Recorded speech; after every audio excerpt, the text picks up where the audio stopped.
todo o processo de avaliação do paciente com DTM, ele precisa de alguns passos, ele precisa de alguma dinâmica de entendimento.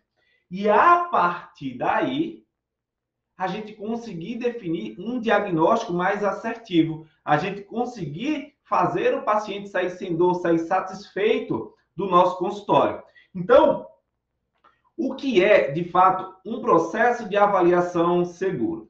Existem várias formas, dentro da perspectiva de avaliação, de você tratar o paciente com DTM.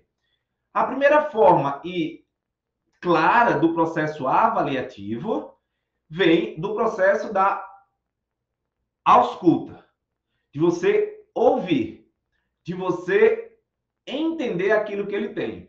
Você integrar, de você conectar sistemas, mas o que eu quero falar aqui, o tema da nossa live, do nosso episódio de hoje, é literalmente trazendo você para uma vivência intraarticular, para uma vivência interna da ATM. E com essa vivência interna da ATM, você poder entender como abordar de forma mais rápida e consistente do paciente DTM. Dentre várias formas de avaliação, eu quero me prender hoje com as alterações intraarticulares.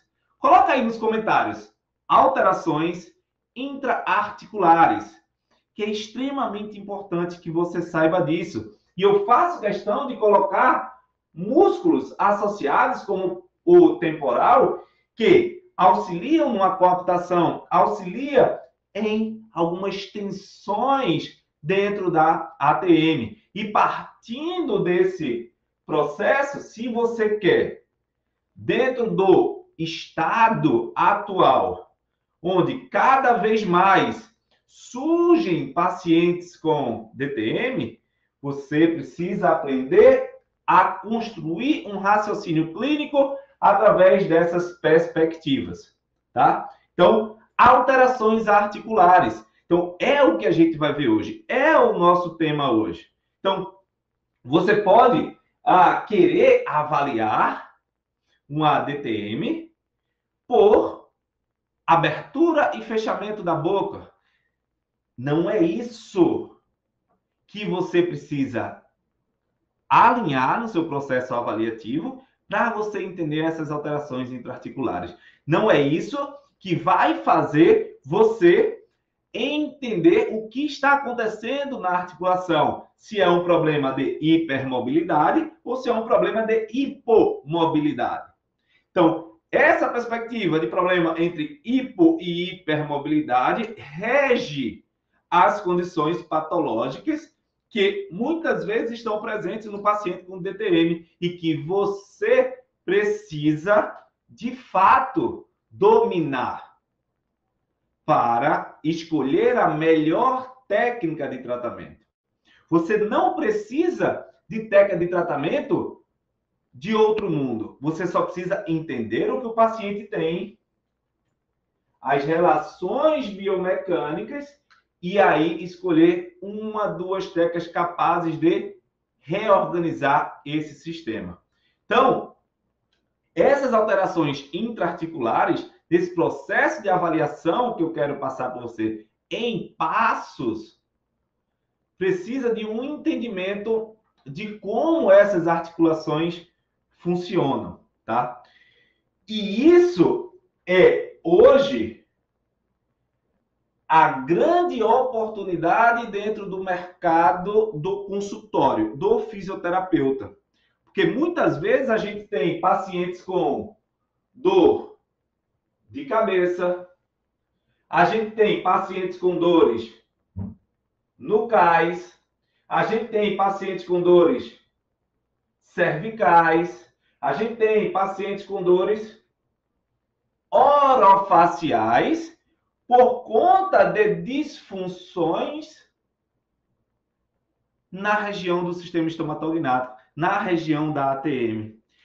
E o que é que eu quero trazer para você hoje, para te levar para um outro nível de entendimento? É que talvez hoje você pense que não tem paciente de DTM. Que aí não tem paciente literalmente assim, de DTM no seu consultório, mas percebe uma crescente, mais pacientes procurando.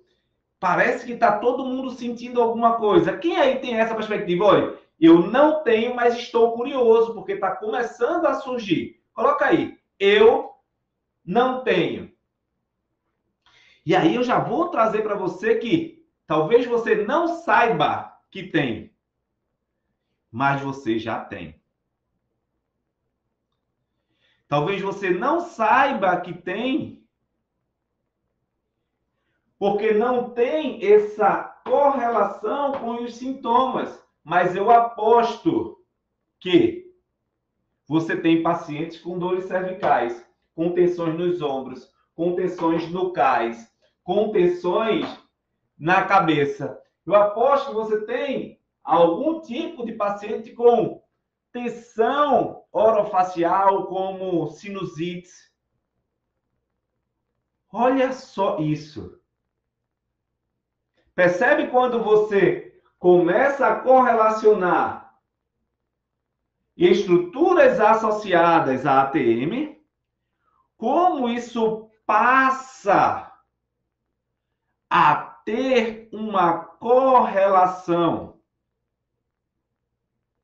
tá? E aí é o que eu quero trazer para vocês hoje, para que você entenda, para que você seja mais rápido, mais assertivo. Eu entendo que você talvez hoje, Randy, eu não quero ser referência em DTM, mas eu quero aprender DTM, mas eu quero ter resultado com DTM, mas eu quero ser um profissional que resolva o problema de DTM e suas dores associadas. Quem pensa assim? Coloca aí, eu penso assim. Eu penso assim. Coloca aí nos comentários. Se você pensa assim, está em um caminho certo. Pode não ser totalmente certo, mas é um caminho extremamente certo, possível e plausível. Que talvez você tenha mais pacientes de coluna, mais pacientes de ombro. Então, essa perspectiva que eu quero que você entenda. Por exemplo, uma ATM bloqueada à direita vai alterar o funcionamento dessa abertura e fechamento da boca. Vamos falar aqui, uma ATM bloqueada nessa área. Bloqueada. Esse bloqueio, quando ela vai abrir e quando ela vai fechar a boca, afeta diretamente as suas estruturas associadas, porque aqui embaixo, ó, nós temos músculos diretamente associados com o ióide, supra-ióide, e coluna cervical, coluna, cintura escapular. Então, é extremamente importante, se você é um fisioterapeuta moderno, se você é um fisioterapeuta que vem percebendo o desenvolvimento de condições crônicas cada vez maiores, você tem que dominar a integração da ATM com as outras partes.